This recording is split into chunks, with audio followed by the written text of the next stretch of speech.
Queridos, antes de iniciar a exposição da Palavra de Deus, gostaria de fazer uma breve oração pelos enfermos. Com essa mudança de tempo, muitos irmãos sentiram no corpo a mudança, e nós queremos fazer uma oração também por aqueles que estão viajando por isso. Vamos orar, pedir também, antes da leitura do texto da Palavra de Deus, que o Senhor traga luz à nossa mente, ao nosso coração, nos faça compreender a exposição da Sua Palavra também. Senhor, em nome de Cristo, nós queremos orar, ó Deus, nesse momento, pelo povo do Senhor, por aqueles que estão acometidos, ó Deus, de gripe, resfriado. Senhor, nós queremos orar pelos enfermos, pedir, ó Deus, que o Senhor, na sua bondade, na sua misericórdia, que o Senhor venha restaurar a saúde, restaurá-los, ó Deus, dessa condição, e que eles possam estar aqui, ó Deus, no próximo domingo, cultuando ao Senhor, com a sua saúde restaurada, renovada, em nome de Jesus. Colocamos em Tua presença aqueles que estão em viagem, para que o Senhor os cuide, os acompanhe, os livre de todo o mal. Sim, Senhor, que eles possam ir e voltar em segurança.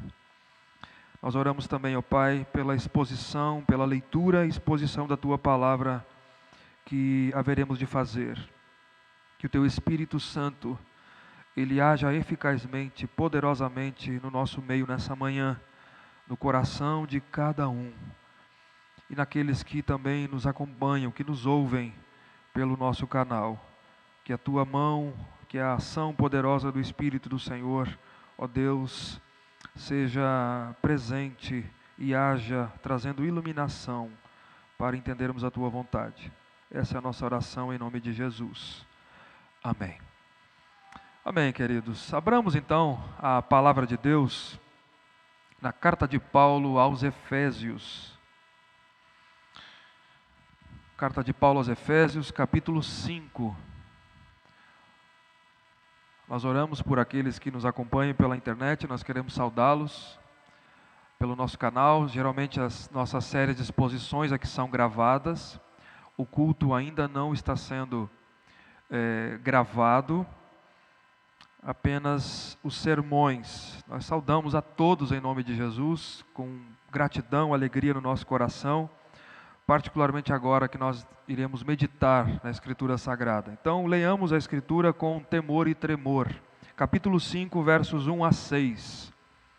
Será a exposição dessa manhã. Sede, pois, imitadores de Deus como filhos amados, e andai em amor como também Cristo nos amou, e a si mesmo por nós, e se entregou a si mesmo por nós como oferta e sacrifício a Deus em aroma suave. Mas a impudicícia e toda sorte de impurezas ou cobiça nem sequer se nomeie entre vós como convém a santos, nem conversação torpe, nem palavras vãs ou chocarrices, coisas essas inconvenientes. Antes, pelo contrário, ações de graças. Sabei isto: nenhum incontinente, ou impuro, ou avarento, que é idolatria, tem herança no reino de Cristo e de Deus. Ninguém vos engane com palavras vãs, porque por estas coisas vem a ira de Deus sobre os filhos da desobediência. Até aqui, meus irmãos, a leitura do texto dessa manhã. O doutor Hermes Maia, um dos grandes teólogos e exponentes da IPB, muito material, extremamente vasto material dele, profundo. Ele, no seu livro Introdução à Metodologia das Ciências Teológicas, que eu tive que ler por conta do bacharelado, ele diz o seguinte: a boa teologia desloca-se da cabeça até o coração e finalmente até a mão. A boa teologia desloca-se da cabeça para o coração, vai até o coração e finalmente até a mão. Então, Dr. Hermes complementa, a genuína vida cristã reflete a nossa confissão, nos conduz à reflexão e tem implicações diretas em nossa ética. É isso que é a vida cristã. O Evangelho, ele é muito mais do que um compêndio doutrinário a se aprender. A vida cristã, o Evangelho, ele implica em uma vida prática. Mas, queridos, como viver de maneira santa se vivemos num mundo ou numa sociedade corrompida? Não é verdade? Como viver de maneira santa se vivemos entre ímpios, se vivemos em uma sociedade corrupta, corrompida, no seu ser, nas suas atitudes? Como é que nós fazemos isso?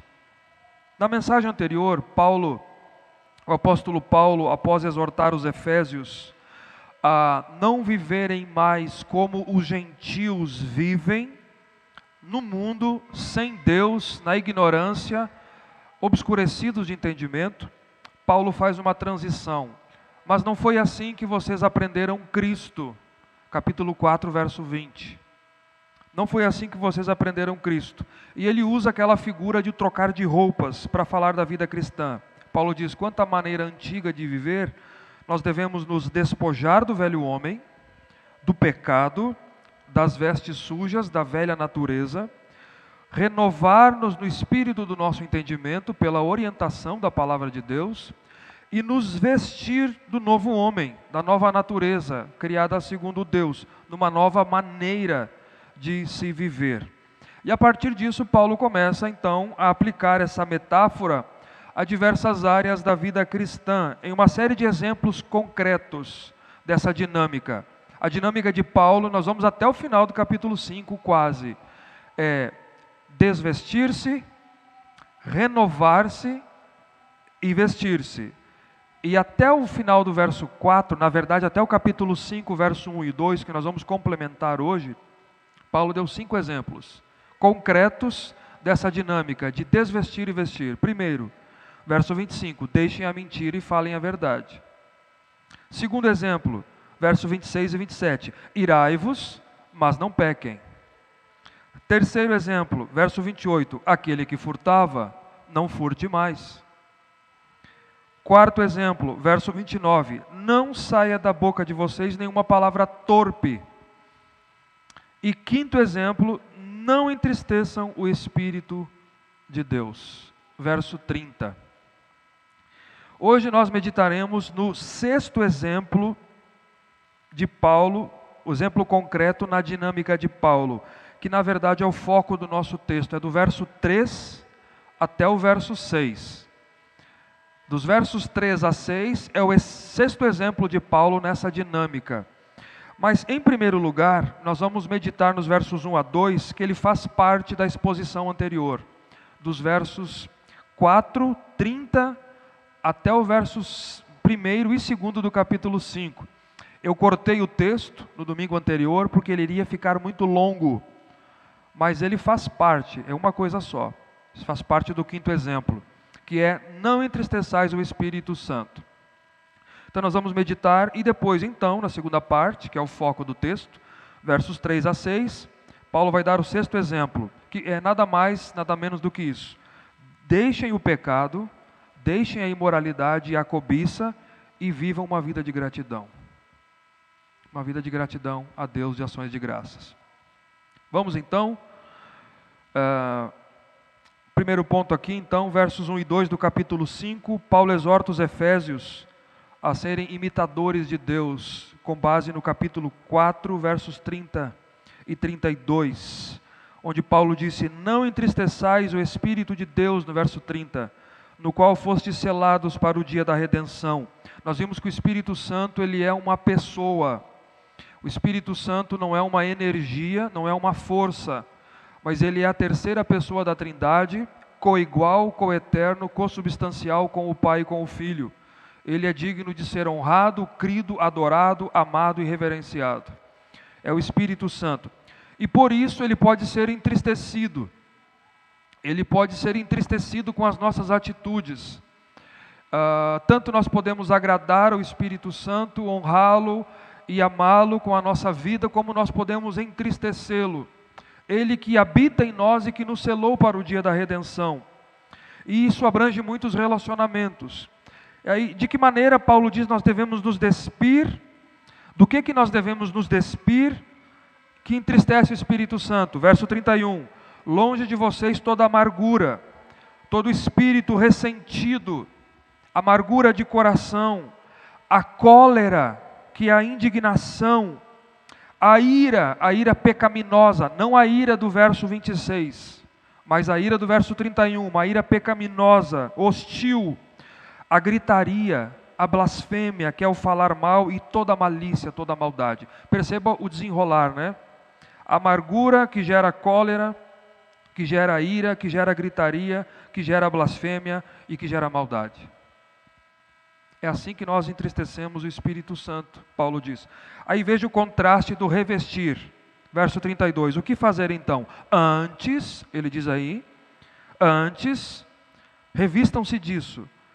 Antes de amargura, cólera, ira, gritaria, blasfêmia e malícia, sejam bondosos uns com os outros. Sejam benignos. Segundo, sejam compassivos, tenham compaixão. E terceiro, perdoem uns aos outros. Perdoem uns aos outros. E Paulo vai dar razão para isso. Por quê? Assim como Deus também vos perdoou em Cristo. Até aqui nós fomos no domingo anterior. Versos 1 e 2 do capítulo 5 é a sequência disso. Vai ficar claro agora. Paulo diz que a Bíblia diz que nós devemos, a razão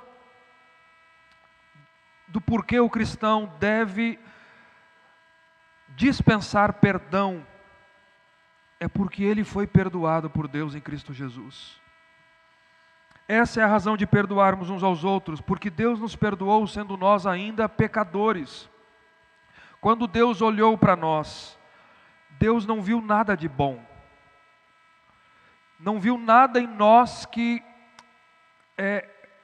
granjeasse alguma coisa.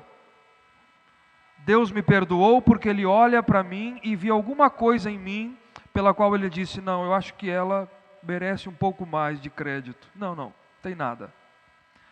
Deus olhou para mim e viu um miserável, condenado à eternidade, separada dele por conta dos meus próprios pecados, contra a lei dele que é santa e que é justa. Mas Deus me perdoou, e Deus diz, faça o mesmo agora. Antes de falar mal, que é a palavra para blasfêmia, significa falar mal, você perdoe. E aí no verso 1 e 2, Deus dá duas orientações. Paulo dá duas orientações. A primeira, vejam aí o pois que ele introduz. Sede, pois, imitadores de Deus como filhos amados. Sigam o exemplo de Deus. Ele nos perdoou quando nós éramos ainda pecadores. Como filhos amados, perdoem, assim como o Pai de vocês fez. É isso que diz o verso 1 do capítulo 5. Imitem a Deus. Olha quem nós éramos, e Ele nos perdoou, Ele é o nosso Pai. Nós somos seus filhos amados. Neguem-se a si mesmos, renunciem-se a si mesmos, e sejam imitadores do nosso Pai, perdoando uns aos outros, fazendo o mesmo.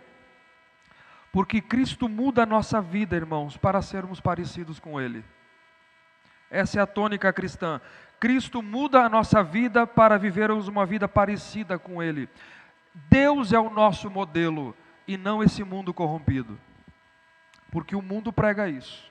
Se alguém fez isso para você, você faz igual. Você paga na mesma moeda.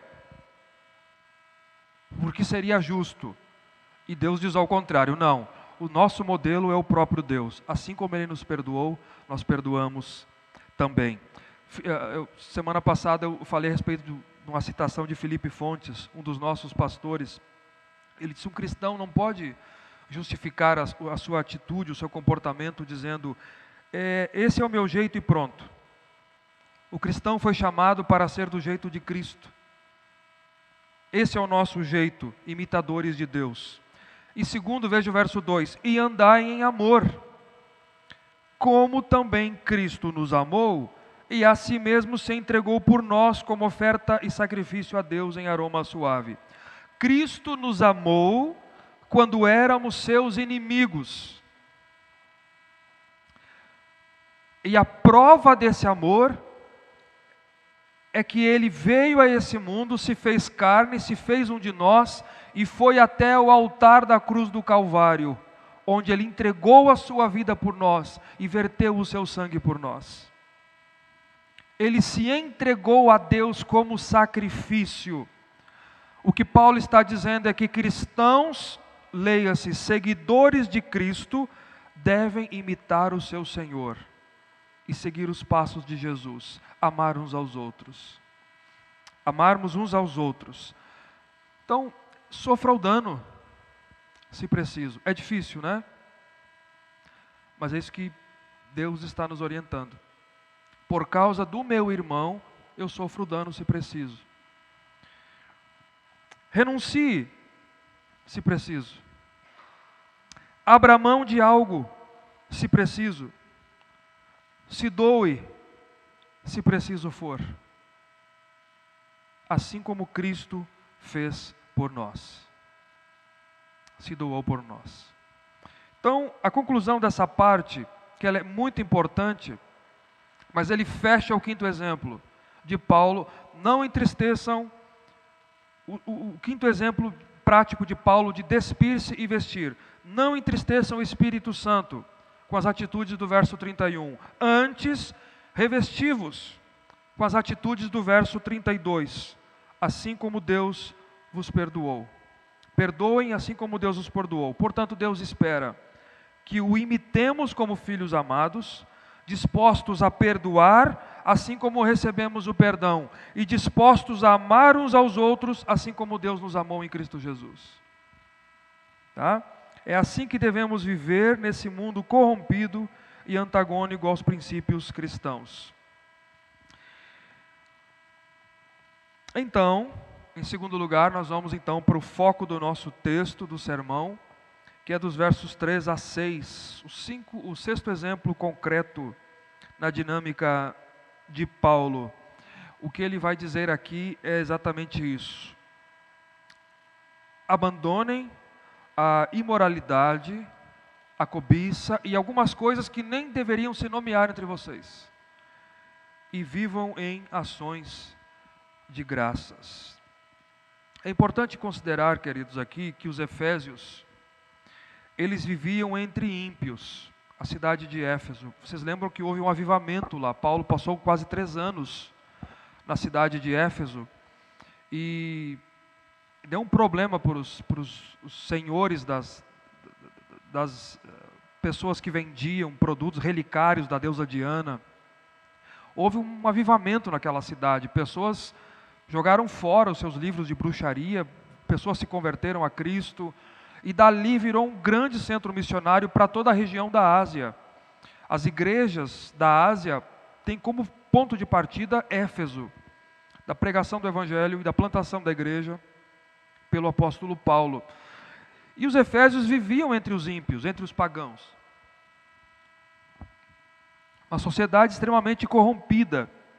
E provavelmente os efésios sofrendo influência dos ímpios, da vida ímpia e pagã, do estilo de vida. É por isso que Paulo alerta no capítulo 4, verso 17. Não andem mais como andam os gentios, por conta dessa influência, mesmo eles não estando mais na antiga vida. A influência ela é pesada sempre. A sociologia ensina, o ser humano ele é produto do meio também. Ele vive de interação social, de convívio social, de imitação, modelo de imitação, imita corte de cabelo, imita roupa, barba. É o ser humano, ele é um ser social. E a influência, mas eu não sou influenciado. Não, isso é impossível. Todos somos influenciados. O ponto é, a que nós estamos sendo influenciados? Quem que nos influencia? Esse é o ponto. A quem eu entrego os meus ouvidos? A quem eu dou meu coração?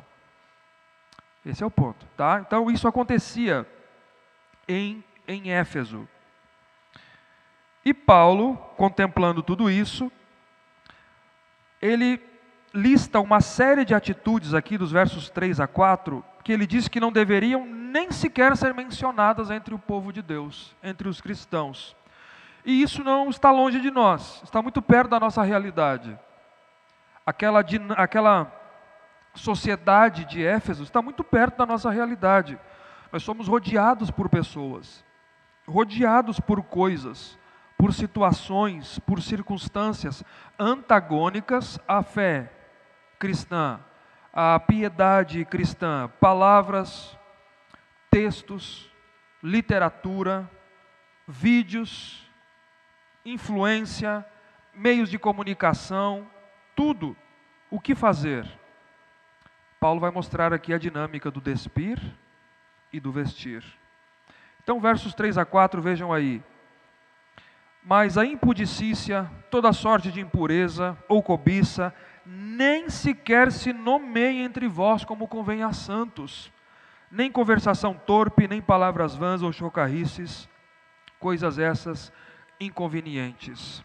A lista de Paulo não é exaustiva, mas contém 6 coisas aqui, 6 coisas que Paulo diz que nem deveriam ser nomeadas entre nós. Nem nomeadas. A primeira dela, a ARA, que é a nossa tradução aqui, ao meio da Revista Atualizada, traduziu como impudicícia. Impudicícia. As versões mais modernas já traduzem como imoralidade sexual. Mas o termo grego aqui ele é bem genérico, é o termo porneia, a palavra que é utilizada por Paulo aqui, que é a raiz de onde vem a nossa palavra, por exemplo, para pornografia, pornográfico. É da onde vem a nossa palavra, porneia, aqui. É uma promiscuidade de todo tipo. Propriamente é como se fosse uma venda, ou uma renúncia da pureza sexual. É a imoralidade sexual. Abrange a maioria dos pecados ilícitos do Novo Testamento na área sexual. Fornicação é porneia. Homossexualismo é porneia. Qualquer pecado sexual que você observa ilícito no Novo Testamento é porneia de maneira genérica. Paulo diz, nem nomear no meio de vocês esse tipo de coisa. Deveria. Vocês deveriam se despir disso. Quanto mais na prática, que era comum na sociedade corrompida de Éfeso, onde havia o templo pagão da deusa Diana, onde haviam, na época, muito comum a prostituição cultual. A prostituição é porneia. Onde os adoradores iam ao templo pagão. No templo pagão existiam câmaras, como se fossem quartos, e eles se deitavam com as prostitutas cultuais, como uma forma de culto. Isso era comum na sociedade da época. Havia diferença entre a prostituta cultual e a prostituta que não era cultual. Mas tudo é porneia. Essas sacerdotisas. E Paulo diz, nem deveria se nomear entre vocês isso. Segundo, toda sorte de impurezas. Literalmente aqui foi traduzido, impureza. Qualquer coisa que seja impura. Tudo que não seja puro aos olhos de Deus, que nos contamine, que macule a nossa vida diante de Deus, a santidade do povo de Deus. É Deus dizendo, qualquer coisa que macule a sua vida aos meus olhos, isso é impureza. Isso não deveria nem ser mencionado no meio de vocês. Terceiro, a cobiça. Ele vai dizer novamente no verso 5, ele vai citar.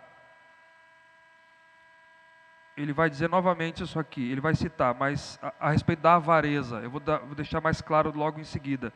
Mas a cobiça, o desejo de vantagem, de ter o que é do outro, cobiçar o que é do outro, ter vantagem naquilo que é do outro, desejar. Isso é muito presente na sociedade hoje, muito presente. Pessoas que vivem pautadas na vida do outro, com base na vida do outro, deseja muito o que é do outro.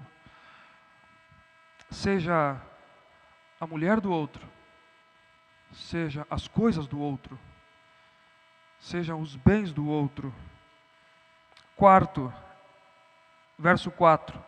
Nem conversação torpe, conversa obscena, indecente, linguagem grosseira, vergonhosa, nem deveria se nomear no meio de vocês, Paulo diz.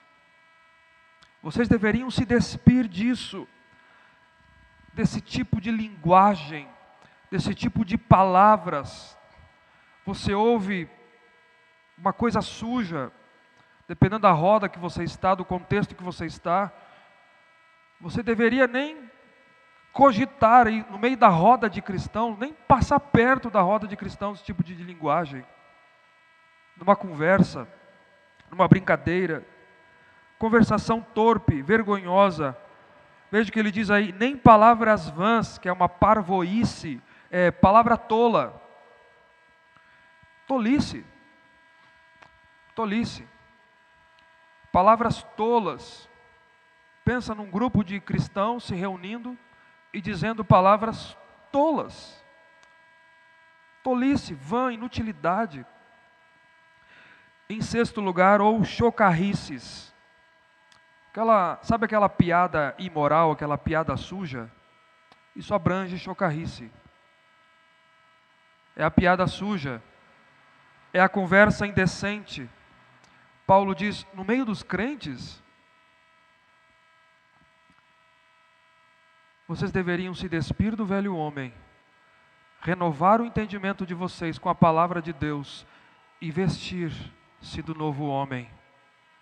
No meio dos crentes, piada suja. Sabe com aquilo que você ouve às vezes no WhatsApp, uma mensagem, está num grupo e vem uma piada suja. Aí está lá o crente concordando, rindo com aquilo. Não. Vejam o verso 11 aí, nós vamos chegar semana que vem. Ele fala das obras das trevas, e não sejais cúmplices das obras infrutíferas das trevas, antes, porém, reprovai-as. O crente precisa aprender a fazer isso. Não, isso aqui eu não. Esse tipo de piada eu não gosto. Tipo de brincadeira aqui não gosto. Eu já saí de grupo por conta disso. Uma piada boba, mais uma eu saio. Pronto, mais uma, então eu saí. Pronto. O crente tem que aprender a não negociar a sua fé, não negociar a sua santidade diante dos olhos de Deus. Veja como é que Paulo encerra. Coisas estas inconvenientes. Essas coisas não convêm aos santos. Essas coisas são inconvenientes aos santos. O cristão precisa ser radical nessas coisas. Elas maculam a vida dos santos. Elas prejudicam a pureza da igreja. E elas estão em desarmonia com a nossa vida, com a nossa identidade como povo de Deus. Povo que foi eleito antes da fundação do mundo. Paulo vem dizendo até aqui. Para sermos santos e irrepreensíveis diante dele. Predestinados desde toda a eternidade. Povo por quem Cristo morreu e redimiu. Por quem o Espírito Santo chamou e selou para o dia da redenção. Esse é o povo de Deus, predestinados, chamados, redimidos, selados, unidos a Cristo num só corpo, tendo Cristo como cabeça, constituídos pátria, família de Deus, concidadãos dos santos, templo vivo, dedicado ao Senhor para a habitação de Deus no Espírito. Somos a sua nova criação, a nova humanidade, o novo homem. Contemplando tudo o que Paulo disse até aqui, é que ele encerra no verso 4, metade do verso 4. Essas coisas, são inconvenientes aos santos. Não deveriam nem ser nomeadas, mencionadas no meio de vocês. E Éfeso, queridos, mais uma vez, ele é um espelho da nossa sociedade corrompida, entregue à imoralidade, entregue à cobiça, entregue à ganância, entregue à avareza, entregue à tolice, entregue a palavras torpes, entregue a chocarrices, piadas sujas. Para vivermos de maneira santa, numa sociedade ímpia, essas coisas não deveriam sequer serem mencionadas, nomeadas entre nós. Porque, segundo a Escritura, o texto sagrado, isso não convém a santos. Isso não convém a santos. Eu tenho que fazer uma aplicação aqui, antes de passarmos para o segundo ponto. O que é que você anda ouvindo? Ou você pode fazer isso reflexivamente.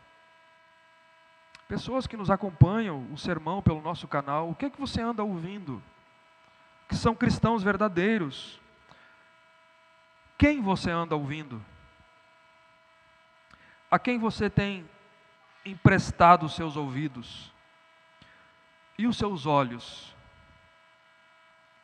A lâmpada do nosso corpo. Como Jesus diz, a quem você tem emprestado os seus olhos? O que é que você tem assistido? Com quem você tem andado? Com quem você tem comungado? Salmo 1, o primeiro salmo nos orienta a isso. A roda dos escarnecedores. Quais são as suas rodas? Piada suja, conversa tola, indecente, imoral, palavreado chulo. O que é que tem saído da nossa boca? Não compactue com essas coisas, irmãos. Não compactuemos. Deixe claro, reprove isso. Reprove isso. Deixe claro que você reprova, isso não convém a santos. Essas coisas não glorificam a Deus, elas desonram a Deus e só revelam, é o próximo ponto de Paulo, só revelam a ingratidão a Deus por tudo que Ele nos fez e por tudo que Ele tem nos dado. Porque esse é o contraste de Paulo agora. Vocês têm que se despir disso. É porque é a dinâmica dele. Você tem que se vestir de algo. E ele vai dizer do que agora? Que nós temos que nos vestir. Destas coisas devemos nos despir. Do velho homem, a velha natureza, e renovar a nossa mente e nos vestir do novo homem. Vejamos então o contraste. Nos revestir. Verso 4, final do verso 4. Antes, a conjunção antes, né? Que é o contraste. Pelo contrário, ele diz aqui, ações de graças. A primeira vez que eu li esse texto, há bastante tempo atrás, há muitos anos atrás, a primeira vez que eu li esse texto, me soou muito estranho, eu confesso, porque Paulo destaca ações de graças na dinâmica de vestir-se, em contraste com essa lista de pecado que ele traçou aqui. O mais natural, que é o que Paulo vem fazendo, pareceria ele listar uma série de atitudes práticas santas. Seria o natural, né? Não faça isso, não nomeie isso entre vocês, então façam isso, isso, isso. Mas Paulo diz, antes, gratidão, agradecimentos. Mas a gente consegue... Nós entendemos que Paulo, ele está destacando aqui a gratidão, porque ações de graças, agradecimentos, ou uma vida, atitudes de gratidão, que é isso que significa, um cristão grato a Deus, ele tem uma base sólida e saudável, eticamente, para viver. Ele entende que tudo de que ele tem tudo do que precisa. Ele tem contentamento. ele é satisfeito, ela é satisfeita em Deus. Ele entende que ele tem Cristo, ele tem tudo. Ele entende que ele já é abençoado com toda sorte de bênção espiritual nas regiões celestiais em Cristo Jesus. Capítulo 1, verso 3. Paulo iniciou dizendo isso. Ele entende que ele foi alvo da graça soberana de Deus. Ele entende quem ele era e o que Deus fez por ele, ou por ela, pela sua família. E ele nem sabe o porquê Deus não fez isso para o vizinho, por enquanto. Mas fez com ela, fez com ele. As suas atitudes então são para glorificar a Deus. Ele tem o foco de agradar a Deus, que lhe amou e que lhe salvou, que lhe elegeu, que lhe redimiu e que lhe chamou com santa vocação, pela palavra do Evangelho.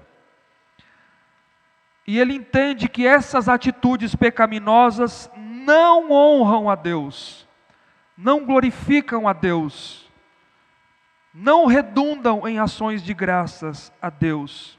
Por isso ele tem palavras de gratidão. Ele é grato, ela é grata por ter sido alcançada, salvo, redimido e liberto dos seus pecados. Ele é grato por tudo que Deus lhe concedeu até hoje. Ele tem contentamento. Ela é satisfeita no Senhor, com o que o Senhor lhe deu, com tudo que o Senhor lhe deu. Suas palavras agora são de ações de graças. É viver em gratidão, é viver em honra, é viver em louvor a Deus. Portanto, o cristão grato a Deus, e aqui você faz, é o argumento ao contrário, né? O cristão grato a Deus, ele não tem prazer na imoralidade sexual, na impureza, na cobiça, na conversação torpe, nem palavras vãs, tolas ou em chocarrices. Não tem. Não tem. Porque nenhuma dessas atitudes glorificam a Deus e redundam em ações de graças a Ele. Nenhuma dessas. Por isso Paulo diz, antes, ações de graças. E nós podemos compreender então a mente, o pensamento de Paulo, inspirado, o texto inspirado pelo Espírito Santo. Agora Paulo vai conceder duas, lembra que eu disse domingo anterior, sempre que Paulo dá uma ordem inspirada, ou ele nos a não fazer ou a fazer, ele sempre, na maioria das vezes, nos dá razões para fazer, certo? Paulo vai nos dar nos versos 5 e 6 duas razões, então, para termos palavras e vivermos uma vida de gratidão, de ações de graças, em contraposição aos pecados que nem sequer devem ser nomeados entre nós. A primeira razão está aí no verso 5, vejam aí. Sabei, pois, isto, nenhum incontinente, impuro ou avarento, que é a idolatria, tem herança no reino de Cristo e de Deus. Essa é a razão que Paulo dá. Nenhum incontinente, nenhum imoral. A gente sabe o significado de continente hoje, aquele que não se controla. Ele não tem o domínio, não se contém, ele não, aqui no contexto, ele não domina os seus desejos imorais. Não tem herança no reino de Deus e de Cristo. Não tem herança no reino de Deus e de Cristo. Por isso que o cristão ele não tem prazer nessas coisas. E quando ele comete, a gente tem que fazer uma diferença, tá? Entre o crente e o não crente. O não cristão, ele não crê em Cristo, ele vive isso e não tem problema nenhum. É o viver na prática do pecado. Esse é a tônica aqui. Ele vive deliberadamente, ela vive deliberadamente no pecado. Mas às vezes você tem um cristão, uma cristã que está lutando contra algo.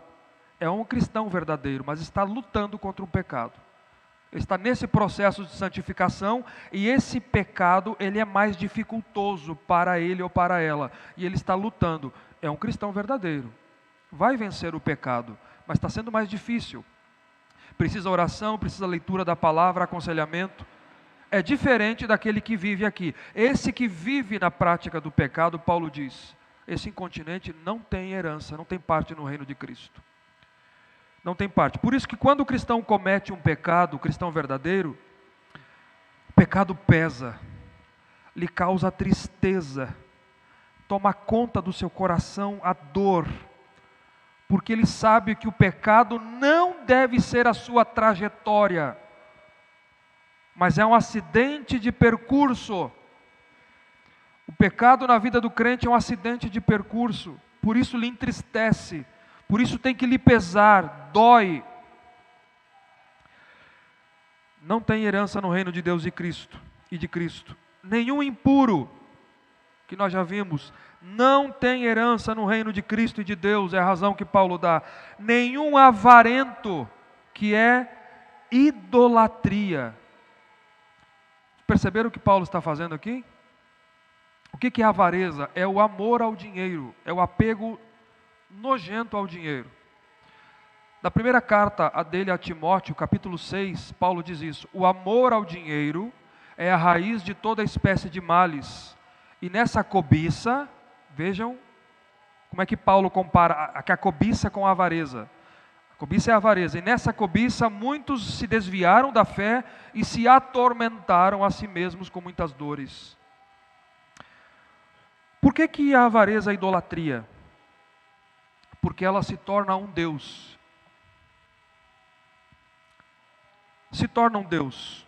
Jesus disse isso em Mateus capítulo 6, verso 24, que nós não podemos servir a dois senhores. Ele diz isso aqui, Mateus 6, ninguém pode servir a dois senhores, porque ou há de aborrecer um e amar o outro, ou se devotará a um e desprezará o outro. Não podeis servir a Deus e as riquezas, que é a mamon. Mamon é uma palavra aramaica que significa as riquezas. Esse dinheiro, as riquezas, que pode se tornar um Deus para alguém, porque compete com Deus. Compete com Deus. É interessante. Não é o diabo que é listado aqui como um senhor que compete com Deus, mas é o Deus dinheiro. Mamon. Porque ela se torna um Deus na vida da pessoa e compete com Deus. É por isso que o avarento é idólatra. É uma idolatria, porque o dinheiro é o seu senhor. A riqueza é o seu senhor. Ele se dobra diante do dinheiro. Ela se dobra diante do dinheiro como se fosse um Deus. É a sua cobiça. É o seu amor. É o seu apego. É a sua fidelidade. É a sua felicidade. É a sua confiança. Mamon. Jesus disse, vocês não podem servir a Deus e a mamon. Você vai desprezar um e amar o outro. Perceba, o problema não é o dinheiro. O problema é o amor ao dinheiro. É quando ele se torna um senhor, um Deus. E perceba, Paulo põe a avareza na mesma base que os outros pecados: imoralidade sexual, parvoíce, chocarrice. Está na mesma base. Você não pode dizer, eu sirvo a Deus, mas eu amo demais o dinheiro, eu sirvo o dinheiro. Impossível. Tudo que eu tenho é de Deus, menos as minhas posses. Impossível. Você vai se dedicar a um e não vai se dedicar ao outro. Quem vive dessa maneira, Paulo diz, não tem parte no reino de Deus e de Cristo. O ponto de Paulo aqui não é dizer que alguém, é sempre bom deixar claro essas coisas, que alguém pode conquistar a sua salvação se fizer tudo isso, ou o contrário disso tudo. Ou que cristãos verdadeiros podem perder a sua salvação, porque é tudo o que ele vem dizendo ao contrário até aqui. Quem é a igreja? Desde o capítulo 1. Então o ponto dele não é dizer que o cristão verdadeiro perde a salvação, mas que o cristão verdadeiro, e esse é a tônica da segunda metade da carta de Paulo, nas aplicações práticas. O cristão, porque já foi salvo, porque ele já foi alcançado, ele então não vive mais assim. Ele se despiu do velho homem e ele se vestiu do novo homem. Nossas palavras e a nossa vida são diferentes. É assim que o cristão vive. E a segunda razão, verso 6, Paulo diz: ninguém vos engane.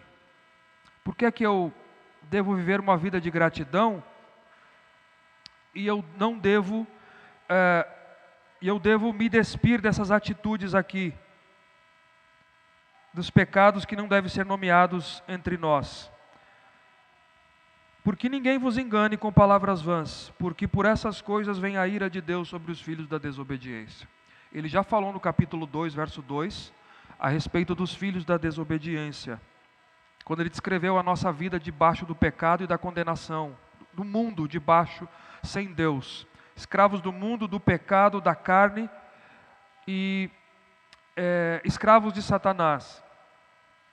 E filhos da desobediência, onde o Satanás atua, ele exerce essa influência, e por natureza são filhos da ira. Aqui Paulo repete: não se deixe enganar com palavras vazias, com palavras tolas.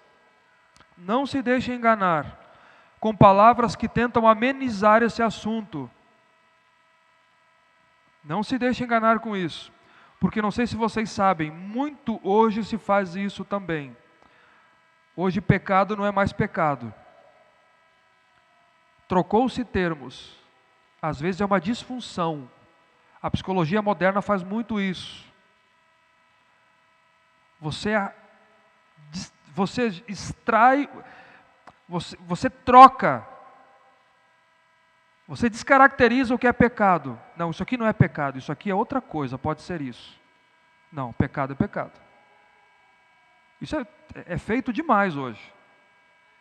Demais hoje isso. Não se deixe enganar com palavras tolas, com palavras vazias, que tentam amenizar o ponto, a força do texto. Porque existem filhos da desobediência, e não são todos que serão salvos. O universalismo diz isso, que no final Deus vai salvar a todos. Não são todos que são salvos. Paulo diz isso aqui: pecado é pecado e ele tem consequências eternas. Quem vive na prática dessas coisas, Paulo disse, não se enganem com palavras vãs. Sobre essas coisas vem a ira de Deus. Vem a ira de Deus. Sim, vem a ira de Deus. E aqui eu gostaria de encerrar. Se você é filho de Deus, a Bíblia diz que Cristo é a propiciação pelos nossos pecados. O que é a propiciação? É a ira de Deus aplacada, a ira de Deus satisfeita. Isso é propiciação. Cristo, no altar da cruz do Calvário, foi a propiciação pelos nossos pecados. A ira de Deus foi aplacada e satisfeita. Mas se alguém vive no pecado deliberadamente, o pecado tem que ser pago. A ira justa e santa de Deus vem, e ela permanece sobre este. Então, queridos, para fechar o pensamento, o ponto do texto é aqui. Unindo com o quinto exemplo, que nós vimos nos versos 1 e 2 do capítulo 5. Sejamos imitadores de Deus como filhos amados, perdoando uns aos outros como fomos perdoados, e demonstrando amor uns aos outros como Cristo nos amou. Segunda parte, o foco do sexto exemplo de Paulo. Desvista-se do pecado de coisas como estas que nem sequer devem ser nomeadas entre nós. Não convém a santos, porque quem vive assim não tem parte no reino de Deus e de Cristo, e sobre estes vem a ira de Deus. Antes, vista-se de gratidão. Viva para a glória de Deus. Viva em honra a Deus. Vivamos uma vida santa, mesmo em meio a uma sociedade corrompida, abandonando o pecado para uma vida de ações de graças. Para uma vida de ações de graças. Essa manhã é uma oportunidade que temos para pôr a nossa vida diante de Deus em ordem, refletirmos de forma que temos vivido, se de fato temos honrado a Deus, temos glorificado a Deus, se a nossa vida redunda em gratidão a Deus, em ações de graças por tudo que Deus já fez por nós, por tudo que Deus tem feito por nós. Algumas coisas não convêm a nós, algumas coisas não convêm a santos. Rejeite isso, rejeite isso. Viva de maneira agradável diante de Deus, aos olhos de Deus. Entenda o segundo ponto aqui: o nosso Deus é amor, Ele é bondade, Ele é misericórdia, sem dúvida. Mas nunca faça uma leitura dos atributos de Deus pela metade. Deus é amor, é bondade, é misericórdia, mas Ele é justo, Ele é santo, e Ele não tem o culpado por inocente. Aí você tem os atributos de Deus de uma forma mais completa, fechada. Ele é justo e Ele é santo. Ou o homem crê em seu Filho e tem a ira de Deus satisfeita, aplacada, e passa a viver em novidade de vida, ou ele não crê no Filho, não tem a vida, vive deliberadamente no pecado, e a ira de Deus permanece sobre ele ou sobre ela, porque o pecado tem que ser pago. Se Cristo não pagou, alguém tem que pagar. Eu sei que falar disso hoje em dia não dá ibope, né? Falar sobre inferno, condenação, não enche igreja, né? Eu sei. Ou alguém diz a religião ferindo as pessoas, é a religião impondo medo, é a religião coagindo. Não agrada a pessoas, mas eu preciso dizer aqui que eu não me importo. Deus me chamou para ser fiel, e Deus chamou você para ser fiel também. Creia em Cristo para a sua salvação, e viva em novidade de vida, ou você não terá parte no reino de Deus e de Cristo. Eu queria encerrar com isso: não fique dando ouvidos a palavras vãs ou tolas, ou que amenizam a força do texto. É a palavra de Deus, é a palavra de Deus. E você, cristão, abandone essas coisas. Se porventura você tem dificuldade ainda com elas, abandone e viva para Cristo em gratidão. Em gratidão, porque Ele lhe concede forças para isso. Essa força necessária não vem de você e de mim, vem de Cristo. Confie em Cristo para a salvação e confie em Cristo Jesus para a sua santificação. Que Deus nos abençoe. Fiquemos em pé.